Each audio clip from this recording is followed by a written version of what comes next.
for a challenge this difficult, you have to want it. I definitely see it as this one big event, that started on the 10th of April and finished on the 23rd of July. My darkest period in the book was when someone who's very well known in the Ironman world accused me of cheating. The 10.5 pillars of sort of endurance, I call it. So there's planning, experience, fitness, health, nutrition, hydration, sleep, muscle management, mindset, community, and then the 0.5 one is luck. My name is Sean Conway. I'm an ultra endurance athlete, I think. I used to go with just ultra endurance, but I think I don't do the middle ground stuff because 100 miles is an ultra in running, and that's too short for me. So something like that, yeah. Adventure. I used to get called that, I guess, but I'm more on the sports side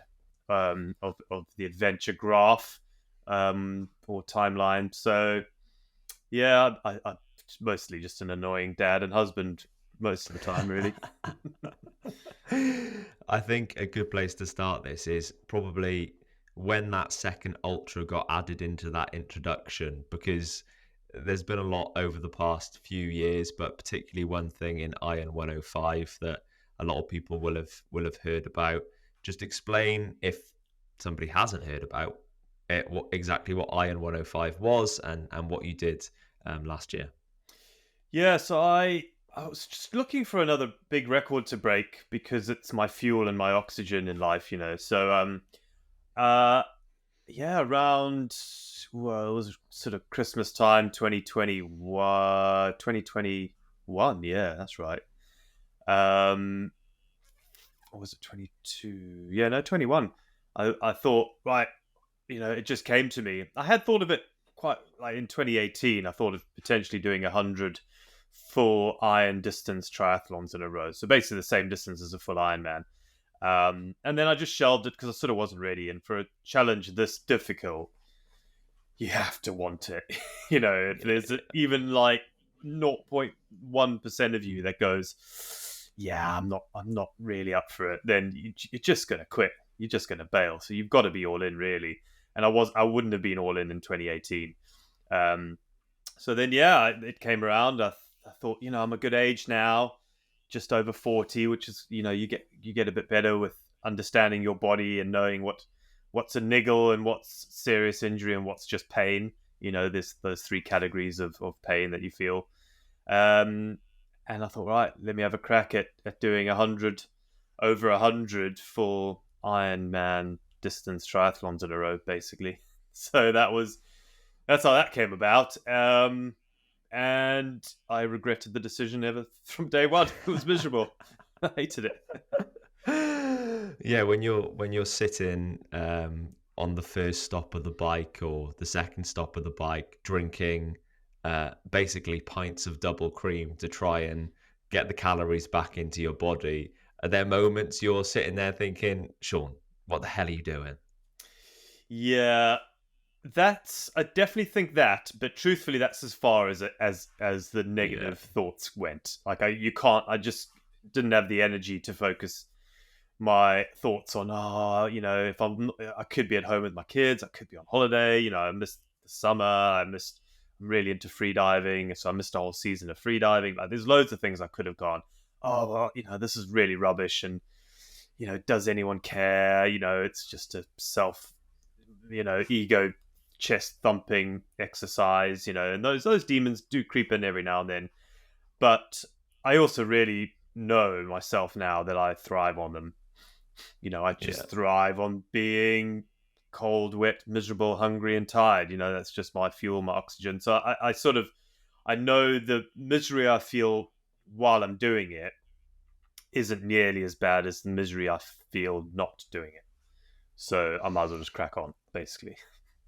I think some people will look at this and split it up into every separate, iron distance triathlon.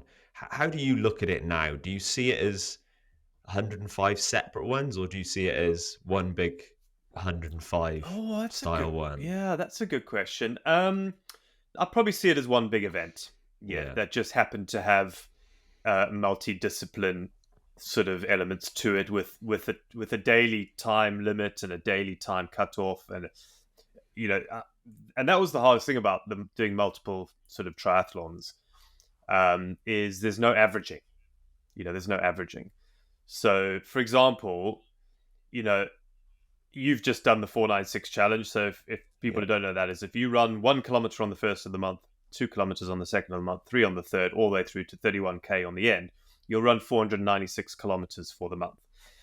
So there's that challenge of doing the incremental, but really you could also run 496 kilometers a month by running 16 kilometers a day every single day. So the outcome's the same. However, they're two very different challenges. Yeah. So a lot of people sort of go, so what's the record for the most marathons run in a year? That there's two records there, because there's someone who averaged a marathon a day for a year, and then there's someone who ran an actual marathon distance every single day. No rest days, no recovery days. The averaging allows you to have some days where it's some shorter days, some longer days when you feel good. You can have a rest day every week, pretty much, on the averaging record. So it's a very different one. With the full irons, I had the calendar day to do the full distance, which, if those who don't know, it's a 2.4 mile swim, 2.4 swim straight into a 112 mile bike, and then ended with a marathon at the end. And you've got a calendar day, midnight to midnight, to do it. You can't roll over the mileage into the next day. But then there's a secondary cutoff, is once you start the swim, you got 17 hours to finish the run. So there's that sort of secondary thing. And I got close to that. On day 3 or 4, I was 16 hours 55, I think, which was very close to the bone, and that was just, there's a bit of injury that I got that I shouldn't have got through just not measuring a saddle properly, basically, which is my own fault, because I had a different crank length on the bike I had, compared to my normal crank lengths. So when I measured it, I was a centimeter off, and that's huge, when you're putting that sort of mileage on your legs and knees and whatnot. So back to your question, is I definitely see it as this one big event, that started on the 10th of April and finished on the 23rd of July. And it just happened to be swim, bike, run, swim, bike, run, swim, bike, run, swim, bike, run. A bit like when I was cycling around the world. I didn't count every continent I went across, or every day I completed. It was A to B, and I just happened to go through 25 countries or whatever it was. And that was that. So I had to sort of have the big picture in my mind as the big all or nothing. However, you can't go into it with that sort of mindset, otherwise it can be too overwhelming. Every day when I got into the pool, I didn't even think about the end of the swim leg. I sort of divided it into little chunks. So I knew that the first 10, 15 lengths, I was always cold. So I was like, right, let me get the first 10, 15 lengths out the way, and then, right, cool. Now let's get to 1K. Then let's get to the halfway point. Then I need the loo. So then I go to the loo. Then I come back, and then I'm like, right, let's get to 3K. And then even when I'm finishing the swim, I'm not even thinking about the bike yet. I'm just thinking, right, T1, what am I doing? Need to brush my teeth. Need to finish my oats. Need to do a bit of stretching. Need to foam massage Conway and use the roller pin. And so it is all about these little baby steps. Because I know if I got in the pool at 1 minute to 5 and I thought about the fact I'd be cold, wet, miserable, hungry and tired all the way through to 8-9 o'clock that night, I'd be like, oh no, I don't want to do that. And then the thought of doing that for 3.5 months, I was like, oh that's too much. So it's a waste of energy. It must have just felt like habit almost at the time. Like for you doing it must have felt like that. I live on the bike route, right? I don't think I've told you this, but I live right on the bike route, and every single day, pretty much at the same time, I'd see you, sometimes with a couple of people, sometimes with a load of people, going straight past my house. And when that finished, to me that felt weird, because I'd seen that for 3.5 months. Like for you, on a day-to-day basis, creating that habit, when that did come to an end, was that very strange? Did it feel very weird, or were you ready for it to be done? Oh no. Well, I was definitely physically, like, my body was broken. Like, my Yeah. body needed it to be done. I could have carried on, definitely 100%. But it wouldn't have been fair to my wife, to Caroline, and the kids, for me to sort of carry on another 1, 2, 3 weeks. Even though I definitely could have. I felt my times were pretty good. I was nursing a couple of injuries, but they weren't getting worse. I had a couple of a hip injury, a hip issue, plantar fasciitis in both feet, which you just run through. It's painful, but I just cracked on. So there's nothing really stopping me from a major. There's no. I had no stress fractures, which even then you can get through a stress fracture, even that. But there's nothing serious enough to make me stop, really. Other than the importance of me being a dad and a husband again, which was the whole family rallied around me, and it wasn't just me who did it. It was a massive team effort, mostly from Caroline. Um, we actually I did a survey of I think 12 or 15 people who've read the Iron 105 book, and one of the questions was, choose one person who, without them, Iron 105 would never have happened. And I think 14 out of the 15 said Caroline. And it's true. Yeah. Without her and her support, she was solo parenting two young boys, 2-year-old and a 4-year-old. So yeah, it was a tough gig for her. And I was coming home wrecked. But some days, for those who've got two young, especially boys who've quite rough and tumble, it's a tough day. And by the end of the day, she's exhausted, I'm exhausted. And yeah, so I stopped at 105, but I definitely could have carried on. So yeah, the part of me, the physical side, I needed to stop. I was, that was painful. But the mental side, I feel like I could have carried on. So there was a mixture of emotions there. I sort of felt like I sort of almost had Stockholm syndrome for Iron Yeah. 105, where it was miserable and horrible, and there's no reason why I should carry on doing it. But you sort of get into it a little bit, and then also I hate giving up when I know I'm on a roll and I still had something in the tank. But you know, that's just life. In the best case scenario, yes, if I'd been sort of single and childless, there would have been no reason for me to quit, and I probably could have rolled that out for forever. But I don't want to be single and childless. It's half my fuel is having my kids, and I can't wait. I have this idea in my head that, when they turn 18, 19, 20, my boys go, Dad, I fancy doing an Ironman. I'm like, okay, yeah, go. All right. And then they go and do one, and they come back, and then I wake them up and I'm like, right, let's go again. My dad, go see how they away, feel. Yeah, leave me please. alone. Yeah. Anyway, and I'm like, you did what? I did 105. And I already know the answer. They're going to be like, shut up, Dad. That was 20 years ago, and the record's 600 now. I think like it's so obvious to have seen that, as well as kind of them being part of your fuel. I was down there on the final day a couple of times at the swim, and then after T2 as well, and just to see you there with your family, it it was such a special moment. It must have felt like an individual endeavor, of course, like you're the person that's doing each discipline each day, but it must have also felt like an enormous team effort, not just with your nearest and dearest in terms of your close family, but everybody that helps you throughout those 3.5 months.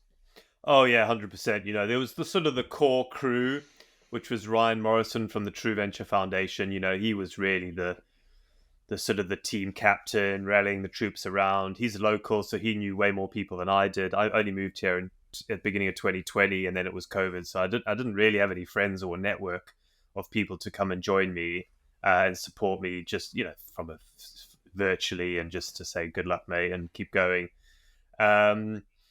So yeah, so there was Ryan, then there were the two Chris's, CDR and Beard Chris, we called him. They would do the morning shift. Then there was Phil.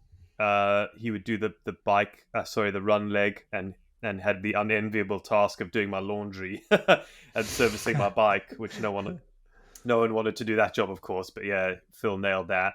And then I had a long time school friend, Justin. Justin was I've known him since I was 10 years old, and I wanted someone on the crew who knew me from a long time ago, and he's good banter, and he kept the crew together. And then there was loads of other little people. Vicky came and joined, Charlie, the masseuse, Magican, Simon. And then there's, a load of regulars who would come and join me just in the pouring rain just to say hi and cycle one lap of the bike leg with me for, whatever. So, yeah, it became, I think the community element of Iron 105 probably will be the lasting legacy. Yeah. There's about a couple of months after I finished, me and a bunch of the regulars, we did a pub crawl on the cycle route. There's 11 pubs on my cycle route, and we went and sort of stopped off and had a little drink in each one, and it was great. That hopefully will become a yearly thing. Although I need to crack on because it's getting a bit cold now, so I need to have a think about that.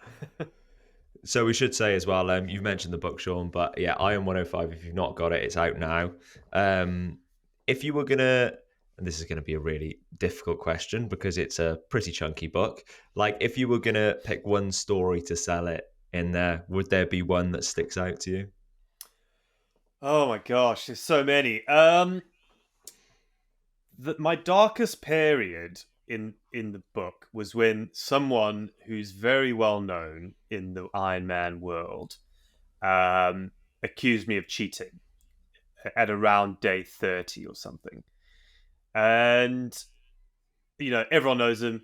If I mentioned his name, you'll know him. Everyone knows him. I know him. I know who you're talking about. And, yeah, that threw me more than it should have, more than in hindsight. I'm angry at myself for letting those demons come in.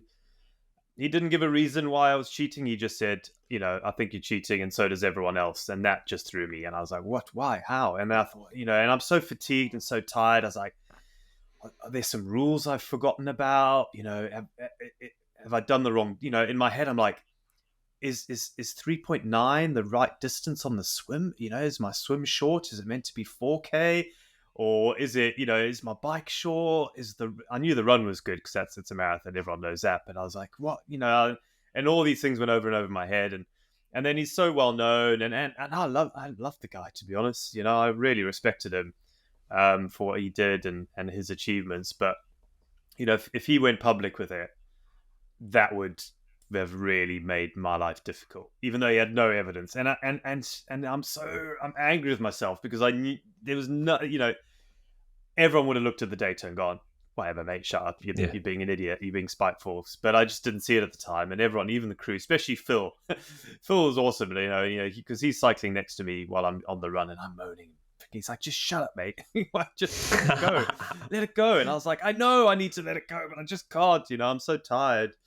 So yeah, that was some dark moments, when I'm trying to do this thing, which, a lot of people said I couldn't do. I'd failed on the first attempt. I sacrificed so many things to make it happen, from just family time and life and physical health and all that sort of thing, because I don't know what the long-term impact on that's going to be on my body. I'm still nursing some issues from it, both physically and sort of sleep patterns and stuff. So, and brain fog every now and then. So I'm dealing with that.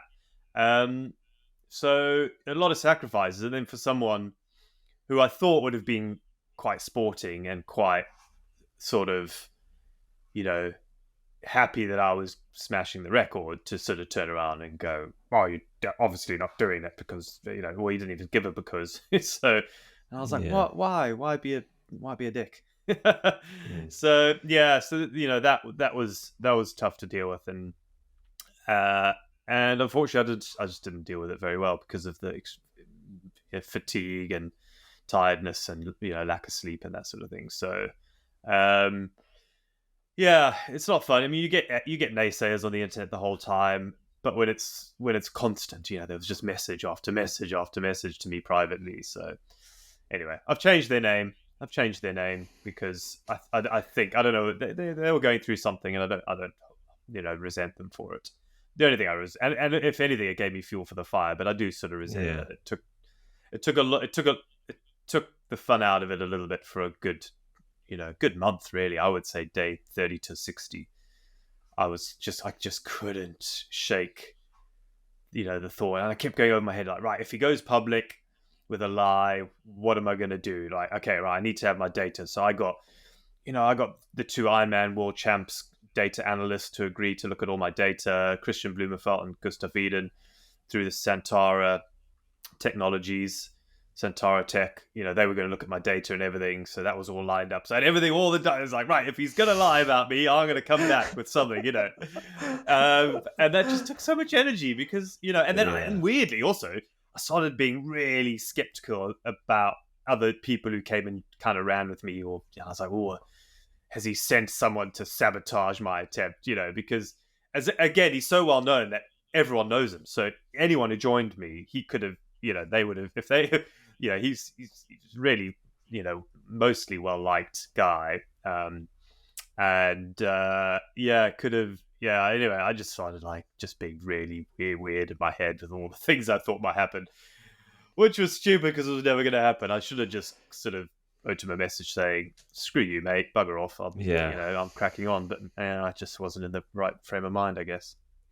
But I think as well, like you mentioned the fatigue word there on multiple occasions. Obviously, you're absolutely knackered. And people know what fatigue does to people, even if it's just fatigue from looking at a screen all day or fatigue from working all day, let alone fatigue from doing, at that point, 30 back-to-back iron distance triathlons. Like, your mind's going to do strange things when that's the case. And looking back at it now, in a place where, your headspace is not 30 back-to-back iron triathlons at that point, is probably a lot easier to deal with than it was at that point. So I don't think you can beat yourself up about that for sure, mate.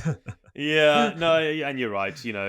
When I'm in the middle of these challenges, I sort of don't even allow myself any other brain space for anything else. Yeah. I have to be so focused. There's the 10.5 pillars of sort of endurance, I call them. So there's planning, experience, fitness, health, nutrition, hydration, sleep, muscle management, mindset, community, and then the 0.5 one is luck.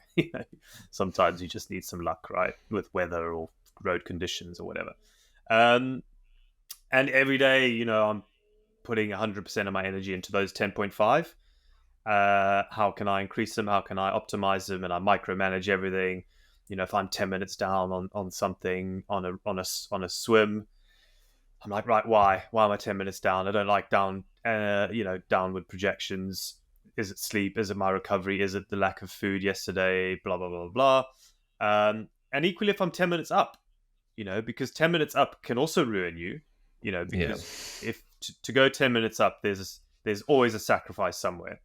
And that sacrifice will possibly be, more lactic acid, higher heart rate, all those sort of things. So you've got, and if you go 2 in the red, then you're going to be slower the next day. So, I'm micromanaging all those 10.5 pillars. And then, so I just have at the end of the day, I have zero brain space to think about. Yeah. I mean, I'd forget my own kids' names. I call my wife by my ex-girlfriend's name, which luckily was also Caroline, so she did.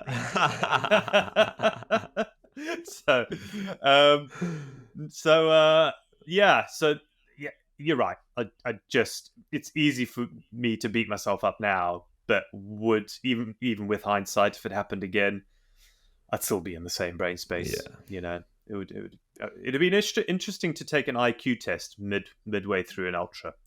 I think if I was ever going to do a doctorate or a PhD in something, it would be that your sort of decision making and intelligence to make intelligent decisions around fatigue, how much it drops off, and then how quickly it comes back up. I think there's an interesting experiment you could probably do. I don't know what it is yet, but I think there's it would be quite an interesting series of things you could do.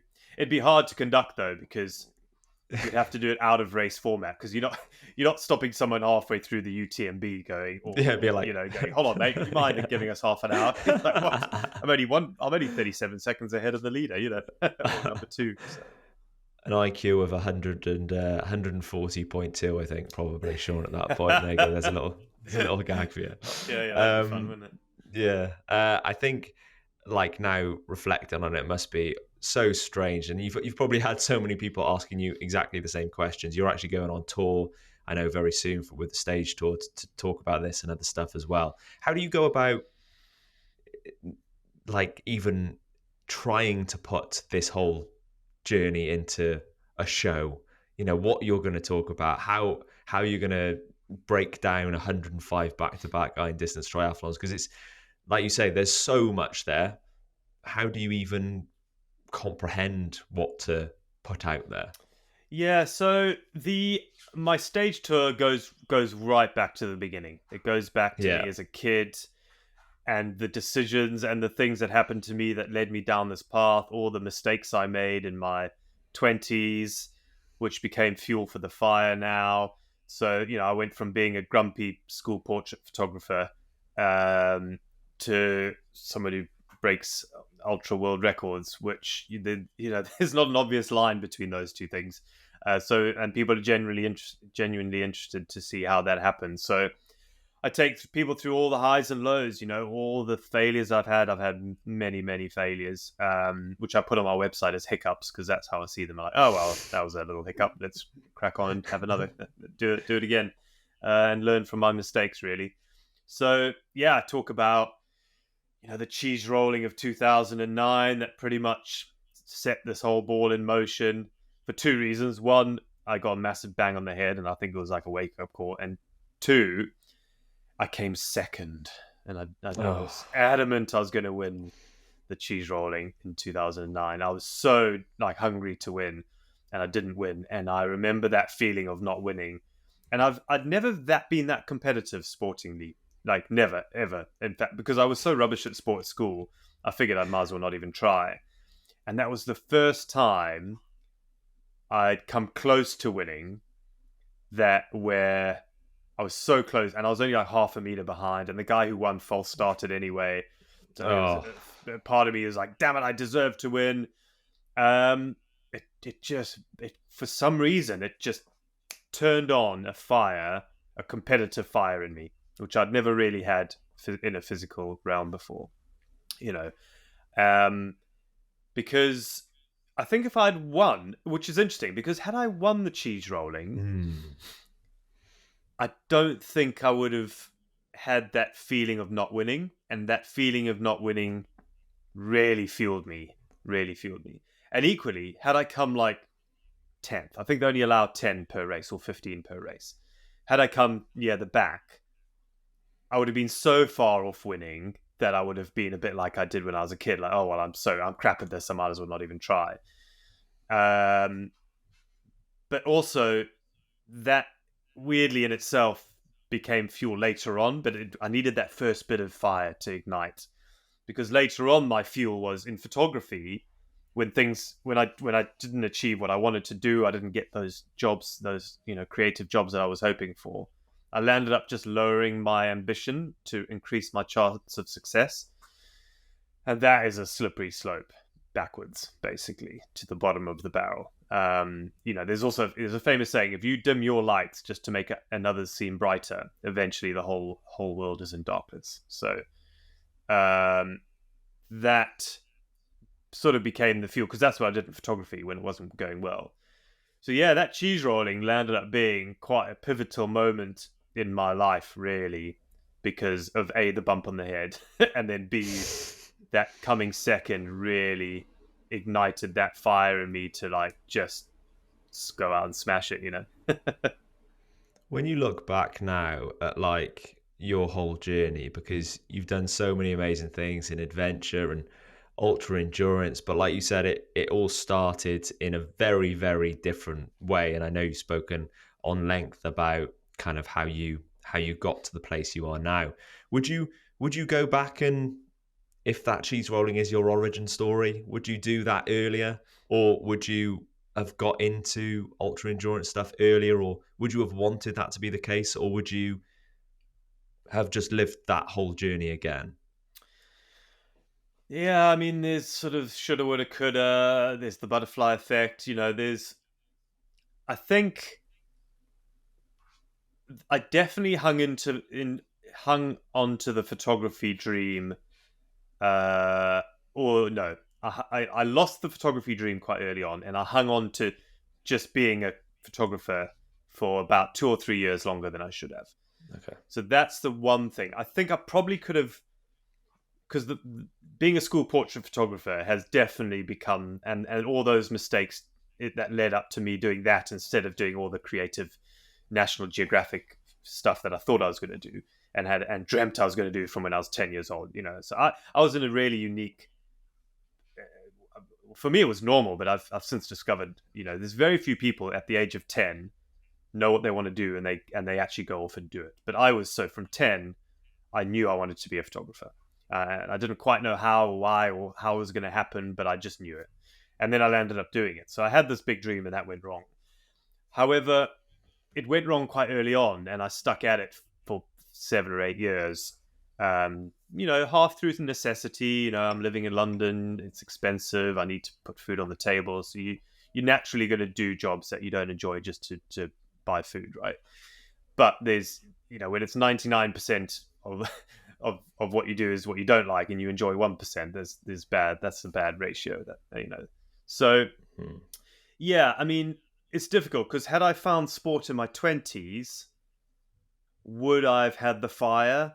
Probably not. I could have got injured as well a lot more. The benefit of only starting sport in my 30s is I have played. I've done quite well on the injury side of things. I don't know. It's difficult. I think biologically, I could have been a sportsman. I think I'm a good height. I'm a good weight. I'm a metamorph or whatever body type. So I've got biologically, I'm lucky in some respects. I reckon I could have been I've got a good sprint on me on the bike. Even when my fitness is down, I can push some pretty high numbers. So biologically, I'm quite good there. So maybe I could have been like a Mark Cavendish or something. And we're actually similar heights, and similar weight, and everything. So there's a little part of me that sort of goes, man, if only you just believed in yourself, or someone else had believed in you when you were sort of 17, 18, 19 to do sport. But then that was never going to happen because I lived at the bottom of Africa, where even the national rugby and cricket team still had side jobs sometimes. So yeah, I wouldn't. I guess back to your question, I probably wouldn't change anything. However, I do often, let my mind wander into an alternate universe I would have landed up had I stayed with sport. And my wife's similar. My wife used to be a competitive swimmer, and she's tall, and she's still an amazing swimmer now, but she had no fight. She was just too busy socializing and chatting, but she happened to just be a phenomenal swimmer. Whereas I do wonder with it, and she wonders sometimes, if she had just cracked the whip on herself, I think she could have gone to the Olympics, so we have these chats every now and then, but again, I can't really complain too much. I think I'm still in it though, and had I started 5 years earlier, I'd have had a 5-year longer career in doing the thing I love now. So that's another hurdle and mental barrier I'm going to have to deal with when my body eventually says, yeah, mate, you're done. You're too old now. You're too slow, which just is biology. That's nothing you can do about that, really. So at the moment, I'm just putting my fingers in my ears and going, la, la, la, la, la. Cross that bridge later. It's really interesting that, though, when you were saying about wanting to be a photographer from an early age, that kind of Nat Geo side of things, because you've kind of had that in your, let's say, the adventure side of what you've done over the years. You've traveled to these amazing places, and you've seen amazing things that you wouldn't have got without sport endurance, as if you were a photographer you wouldn't have got without going to these places to take photos. So there is kind of a little bit of a crossover there, isn't there, in terms of the places you've been and the things you've kind of seen. Yeah, and it was deliberate. It wasn't by chance. Yeah. So when I turned 30, the photography, I just knew, I was like, I cannot do this for another 30 years, 35 years. I just can't. I know I've been doing it for 10 nearly, and it's killing me. There was no light at the end of that tunnel. from a sort of fulfillment point of view, and feeling like I was doing something useful in life and something creative. I'm very creative in my head, and you know, I just, that wasn't happening. So I sold the business for a quid to my business partner, and then I genuinely, I just sat down. I was like, right, what was the goal? What was the dream? Short, National Geographic photographer. Why? Why did you want to be a National Geographic photographer as opposed to a commercial photographer, a wedding photographer, a portrait? Like, photography is such a wide spectrum, right? And I sort of went. I was like, well, I wanted to go. I wanted to travel the world. I wanted to see new places and do interesting things. So that, I guess, was part of the goal. Yeah, I love photography. I love being creative, but I also wanted there was a travel element. So when I packed in the photography, I didn't want to do that anymore. And I thought, right, well, I want to go and travel the world now. But I'm 30 years old. I have no savings because, you know, I lived in London and I just spent it all, you know, and on stupid, you know, and I say this, you know, when, not that I was earning tons and tons of money, but I was doing I was doing good. You know, I didn't have my own place. I was still renting in a flat share, but it was a nice flat share in a nice part of London. And every time I started earning a bit more money, I just bought more expensive versions of the stuff I had already. It was sort of stupid, you know, like I'd go to Sainsbury's and then I'd buy the 10 quid bottle of wine for dinner instead of the 6 quid bottle. And I bought a slightly more expensive car and blah, blah, all that rubbish, right? Slightly bigger telly. So I thought, right, I have no savings. I really just want to go traveling and just get that. It's an itch I need to scratch, and maybe I'll fall back in love with photography. That was the goal. I said, right, let me go away for a year and go traveling and fall back in love with photography. But I had no money, so I couldn't do it on my own. So I genuinely was like, right, I just need to think outside the box. How can I make this happen? And I thought, right, well, I've seen like these polar explorers and people rowing oceans and doing all these mega desert challenges. They all seem to have like sponsorship logos on themselves. So I was like, well, that must be a thing. Like, you know, coming from the bottom of Africa, that wasn't really a thing. But in Britain, it's been a thing for 200 years. You know, when Shackleton went to the Antarctic, I mean, I think he had like 1,500 sponsors or something. You know, he just was, you know, great marketer. Great marketer. Even in his letters, when he thought everyone was dead, basically, he wrote letters, and the letters weren't like, oh, you know, tell my family I love them, blah blah blah. It's like, well, could you please give this sponsor this bit of kit if you find it, because I owe him a bit of money. You know, it's like, so it's been a thing in Britain, you know, for hundreds of years where companies will put money towards silly ideas. So I thought, well, let me just think of a silly idea, and it's just coincided with a guy called Vin Cox, who put on what he called the global bike race, which he had just cycled around the world the fastest, and he thought, let me put on a race for other people to cycle around the world. And that was going to start like 7 months from when I quit the photography, or 10 months maybe. But anyway, I thought, right, well, let me just enter that race. If I'm in the race, maybe, you know, there'll be some media already around the race, so sponsors will benefit from that, as opposed to just me doing my own media and PR and stuff. And, you know, social media, it existed, but not really back in 2011. Not to the extent as people use it now, definitely. But yeah, so that was my thinking. I basically got into this sort of adventure sport as a way of going traveling, but I had to attach a world record to it so I could get it funded, basically. And then when I did it, I got home and I was like, well, sweet. I had my little cycle around the world. Didn't go to plan. I got run over in America, so the record was off, but, you know, I carried on anyway.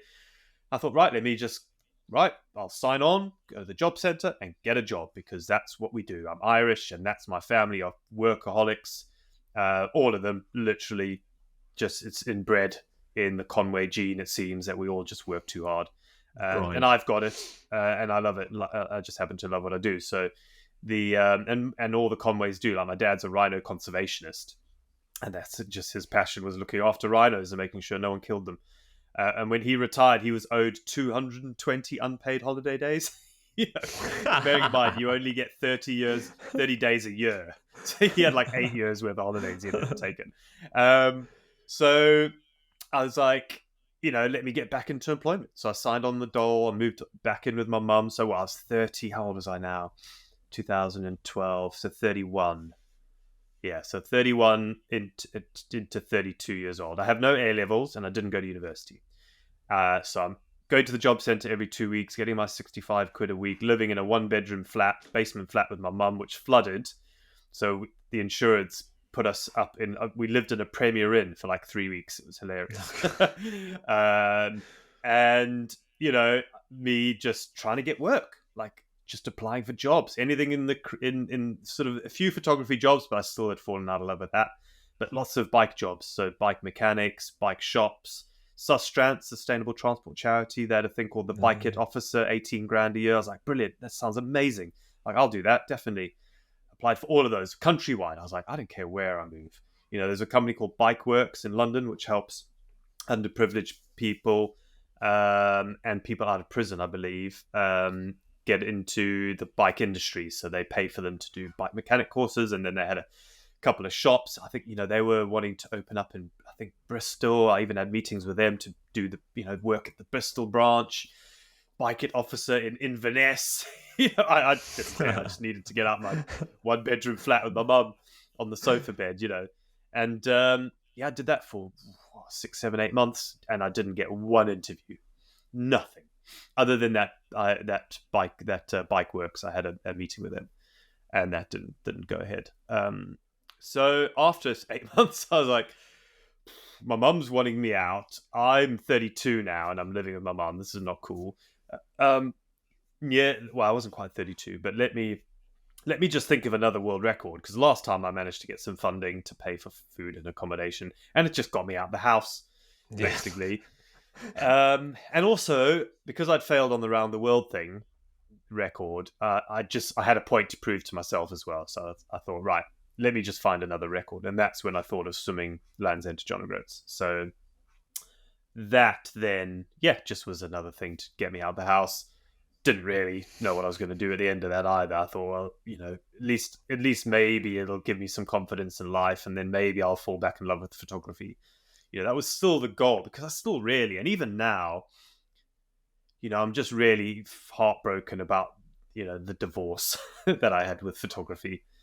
It's like photography broke up with me, and I still want it, but it doesn't want me back, type thing. I still sort of feel like that now, where it just wouldn't work. Me and stills photography, especially video, I'm more interested now, but it just wouldn't work. And so I'm still holding on to this hope that I'd somehow magically just fall back in love with photography. But then that didn't happen, because when I finished Swimming the Length of Britain, just life changed overnight, straight away, just immediately. Immediately, just life changed, from book deals to TV deals to sponsorship deals to, I managed to get a bit of money from my first book deal to buy an old World War II gunboat. So I managed to move out my mum's flat and lived on a boat for 3 years. And so it was all, that changed everything. That made this thing all of a sudden a job, even though I had no intention of it being a career, as it were, in inverted commas. And still here somehow, 43 years old, as a sportsman. Not many 43-year-old sportsmen around, so I feel like pushing the boat out. But no, I've still got some big ideas. I think I've got another 7 years in me. And I've actually said, in 10 years' time, if no one's gone for the 365 full Ironmans, I'll have a crack. So, I've put that out. I've written it in the book anyway, so it's on paper now. So, well, I mean, if it's down on paper, Sean, it has to happen. And I'm sure you probably got an alarm in your diary as well for 10 years' time, just to remind yourself, oh, right, here's the start date. So make sure you do get the book if you've not got it. You can go to Sean's website or all of his social media. I know there are all the links there, and to the tour as well. Sean, I want to finish with this, because I was on Instagram last night and I saw Sean's posted a story here, so I tap on the story, and there it is, you cleaning your whiteboard that you have with all of your adventures on, cleaning it and putting a big question mark on it. And that's the question that everybody is going to be asking you all of the time. What is next? What is next? What is next? and I'm going to be one of those people. So is there something next? Is there something that you've got in your head, or is it kind of just continuing this riding the Iron 105 way for a little bit longer? Yeah, so there's always a next. Yeah. I have tons of ideas that I want to do. Some are big, some are small. There's a very big one potentially for next year, which is top secret. But the next thing is, I guess there's two little things that I'm doing. One is I'm calling it Conway to Cardiff. I'm going to be cycling from Conway, North Wales, and I'm Sean Conway, of course, down to Cardiff and I'm doing it on a kid's bike, on a 14-inch kid's bike. Just of course you are. Yeah. Why not? Well, I want to raise awareness how few kids do sport outside of school in Wales. So I think it's 37% of kids do sport outside of school. So I want to do it as basically a blatant PR stunt to just, get parents and facilities and people to do that. So that's the little short one. And then another thing, I'm really proud of the 496 challenge because I turned that into a thing. I didn't invent it. It used to be called the Calendar Club, but very few people did it. And I'm very proud that I made it accessible and easy for people. And now, hundreds of people have done it, which is incredible. And they should be proud because only, it has a 10% completion rate, the 496, from people who start. So I'm really happy with that. But I also, alongside the running version, watch this space for a swimming and cycling version. Oof. So, I mean, I don't know what to call it because they all have different distances. So, I might need to think of another name that embraces all of them. And I'd like, you could sort of get the Grand Slam, the swim, bike, and run as well one day on 3 separate months. Someone said, "Oh, I should do all 3 in January." So I can do the swim version, the bike version, and the run version. I was like, "Well, it's doable, but I'd have to really." Basically take the whole of January off, really. But anyway, that's happening potentially. And then the other sort of little concept I want to make popular is a thing called Challenge Find Yourself. So it's sort of go find yourself, and you can travel in any way, shape possible. Ideally human powered, so either run or walk or cycle. I think I might make those the rules. But you travel from somewhere with your first name to somewhere with your last name. So it's called Find Yourself. And I've chosen bodies of water. So I'm going to be going from the River Sean on Islay in Scotland to Loch Conway in actual Ireland in I think it's in Roscommon, I think. So yeah, I'm going to be traveling from Sean to Conway.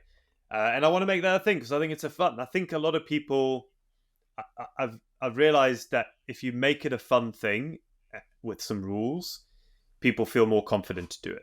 Like the 496, because they've seen other people do it, and there's quite an easy set of guidelines. You don't have to overthink it. It's just laid out for you. Way more people will try it. So if I can create this Find Yourself challenge as a more of a thing, I think it'll encourage more people to go off and do challenges. So, you can go from streets. Streets is quite an easy one. Ben Street, Sheppard Street, there must be two of those.